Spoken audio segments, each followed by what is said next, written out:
Yang terhormat Bapak Abdul Rauf SPD DR selaku narasumber kita berbagi praktik baik pembelajaran inovatif.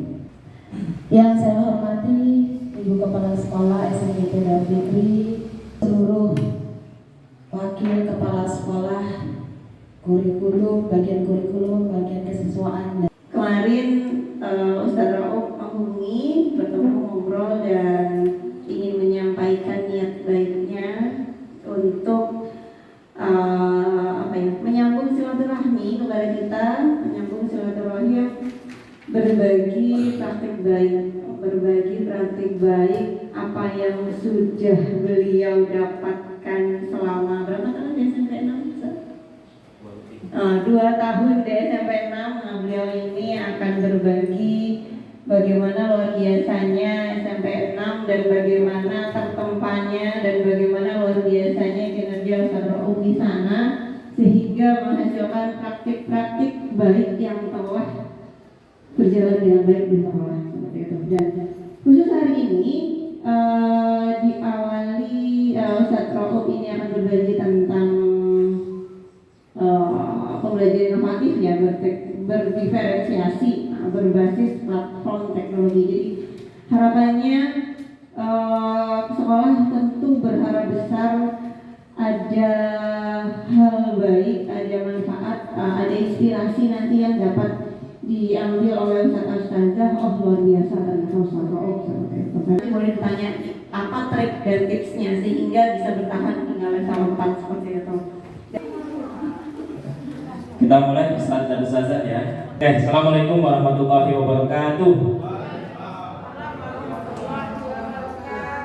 Terima kasih sekali lagi dan mohon maaf Ustaz dan Ustazah mengganggu waktunya. Jadi Ustaz dan Ustazah berbagi praktek baik pakai alur STAR, situasi, tantangan, aksi, dan refleksi. Dan hari ini akan saya bagikan terkait dengan level 2 dan level 3 yang saya ikuti di level pembatik. Jadi itu Ustaz dan Ustazah, ini situasinya Ustaz dan Ustazah. Situasi yang terjadi, pembelajaran saya pribadi jarang banget menggunakan media. Sekali paling mentok infocus, paling mentok untuk pakai infocus, pakai video, itu paling mentok dan jarang. Kemudian dengan metode yang seperti itu, saya itu hasil murid itu jadi rendah, murid bosan. Ya apalagi matematika pasti anak banyak bosannya.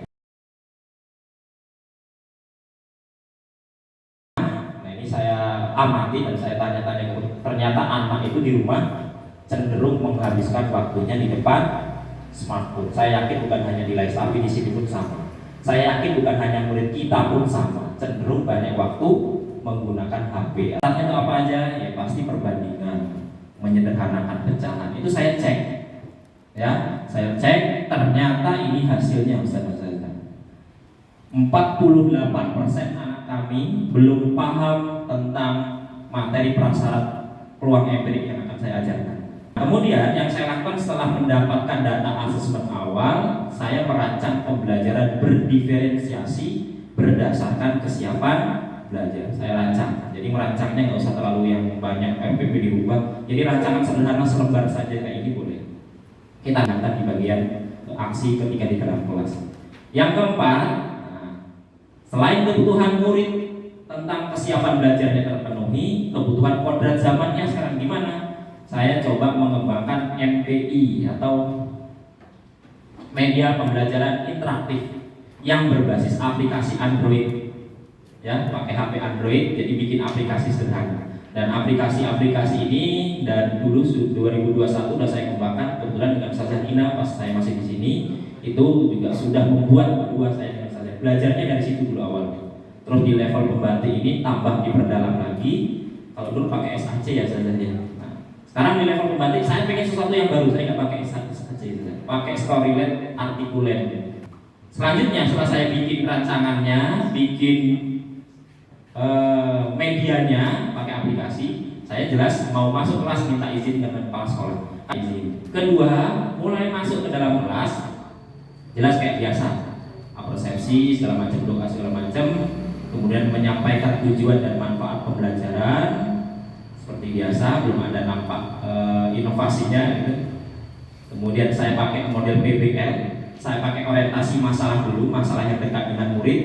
Jadi ada orang main bola, Messi, Lionel Messi kan dekat dengan murid. Nah, ini masalah peluang MPI.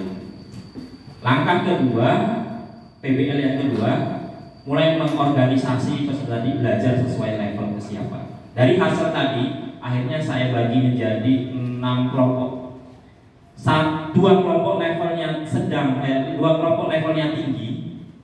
Kebetulan saya bagi, ya, saya bagi yang cowok sendiri, yang cowok cewek sendiri, gitu. Jadi ada 2 level tinggi, 1 level sedang, 3 level rendah, tergantung dari hasil asesmen tadi. Setelah dibagi saja, saya membimbing penyelidikan. Jadi saya beri masalah tadi dan saya berikan percobaan sederhana. Ya, jadi untuk matematika peluang MP itu kan percobaan yang sudah dilakukan. Jadi yang levelnya rendah, saya minta cuma untuk melakukan percobaan melempar sebuah koin yang hanya punya 2 kemungkinan. Kalau ke angka ya gambar, itu yang saya siap. Cuma 2 itu doang. Jadi nggak banyak yang dia pikirkan. Kalau nggak angka gambar. Dan melemparnya nggak usah banyak-banyak sih, 20 aja jadilah. Di data, gitu, ditulis. Yang level menengah saya siapkan bola merah, kuning, hijau. Ya, merah, kuning, hijau. Silahkan ditutup matanya, ambil bolanya sebanyak 30 kali. Levelnya naik, peluangnya 3. Yang levelnya lebih tinggi lagi, sebuah dadu yang level kemungkinannya 6. Jadi dia nanti menghitung peluang empiriknya lebih banyak lagi. Jadi diferensiasinya di situ Ustaz dan Ustazah. Nampak diferensiasinya adalah levelnya, tugasnya itu beda-beda tiap kelompok. Itu diferensiasi prosesnya. Dan saya lebih banyak nongkrong atau nengokin atau mendampingi murid yang level bawah. Karena itu memang butuh bantuan. Juga saya lupa ada diferensiasi kontennya juga. Jadi di dalam aplikasi saya itu saya siapkan ada bahan bacaannya, materi yang kayak di buku-buku bahan bacaannya, rumus, contoh soal. Gitu. Saya siapkan juga video yang link ke YouTube. Anak yang mungkin senangnya video bisa nonton lewat video, dan YouTube-nya itu yang recommended. Dan nanti kita jelaskan yang platform dari kementerian yang video-video pembelajaran yang recommended gitu. Kemudian juga ada game sederhana bagi anak yang senang main game tadi. Saya siapkan juga untuk yang materi peluang tadi untuk game-game sederhana. Jadi saya siapkan 3 konten yang berbeda. Anak bebas memilih mau yang mana terserah. Di prasmanan, satu saja kalau makan senang prasmanan apa nasi kotak?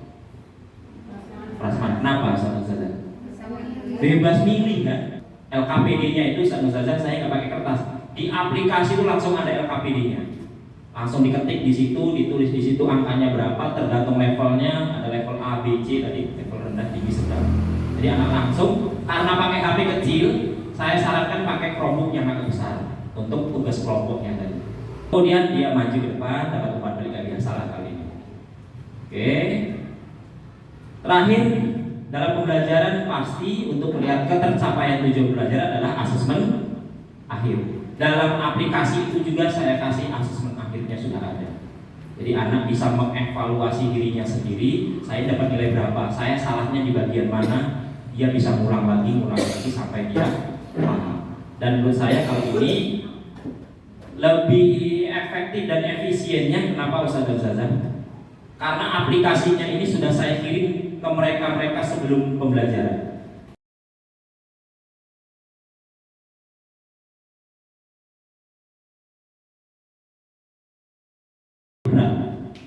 Membuat sendiri susah ya Ustaz dan Ustazah. Nah, Ustaz dan Ustazah juga bisa nanti memakai media yang sudah ada. Jadi tanpa bikin sendiri, pakai karya orang lain. Nah, jadi media yang bikin sendiri itu bisa juga berupa video. Jadi nggak harus berbasis aplikasi. Bisa pakai video, sekarang zamannya Canva, bikin video pakai Canva. Juga bisa pakai Capcut, CapCut apa bahasa Inggrisnya pakai. Saya nggak pakai Capcut, saya juga CapCut ya. Jadi udah banyak sekali aplikasi yang bisa membantu kita bikin video. Kalau pakai MPI, ini multimedia pembelajaran interaktif, Canva itu ternyata bisa Pak jadikan MPI, jadi aplikasi itu juga bisa. Media yang sudah ada. Pembelajaran bisa pakai video di Merdeka Mengajar ada. Mengajar ya. Kemudian Ustaz dan Ustazah ada di rumah belajar. Ini Ustaz dan Ustazah kalau butuh referensi video pembelajaran, buka aja di rumah belajar. Ini adalah video pembelajaran yang resmi dari Kemendikbud. Ustaz dan Ustazah bingung nyari video, di rumah belajar ada. Silahkan buka aja rumahbelajar.kemendikbud.go.id, download atau di-share ke anak-anak kita besok belajar ini. Silahkan tonton videonya dulu, bisa juga tanpa kita susah-susah bikin medianya. Jadi cukup kita cari videonya, share ke anak-anak. Besok belajar ini nak, pelajari dulu, bisa. Jadi di rumah belajar. Sebenarnya di YouTube juga banyak konten kreator yang bikin materi. Cuman yang terverifikasi yang sudah bagus pasti isinya adalah di rumah belajar resmi punya Kemendikbud. Kemudian Ustaz dan Ustazah ada buku online itu di pusat perbukuan di cd.buku.go.id. Ustaz dan Ustazah yang kekurangan sumber bacaan bisa cari di situ juga. Ustaz dan Ustazah juga bisa pakai quizzes untuk asesmen ya. Asesmen itu sekarang yang lagi naik daun adalah quizzes. Bisa juga dipakai untuk melakukan refleksi juga bisa. Kahot juga bisa. Dan ini yang terakhir adalah live worksheet. Ustaz dan Ustazah kalau bikin LKPD gimana? Canva ya? Canva itu bikin sendiri. Ya. Ustaz dan Ustazah boleh buka live worksheet. Itu ada LKPD gratis dari guru-guru yang sudah bikin. Kita tinggal pakai, nggak usah ngedit, nggak usah apa ya? Nggak usah menyesuaikan lagi gitu ya, menyesuaikan terlalu banyak. Ya, pakai live worksheet semua LKPD anak-anak bisa dipakai di situ. Download saja. Ustazah mau lihat video penerapan yang saya ceritakan ini tadi, sudah saya bikin videonya, nanti bisa dilihat di rumah. Oke, terima kasih Ustazah. Cukup sekian dari saya, intinya hanya berbagi, bukan mengajari bikin-bikinnya, hanya berbagi praktek. Sekian kalau nggak ada, mohon maaf sekali lagi. Saya akhiri. Assalamualaikum warahmatullahi wabarakatuh.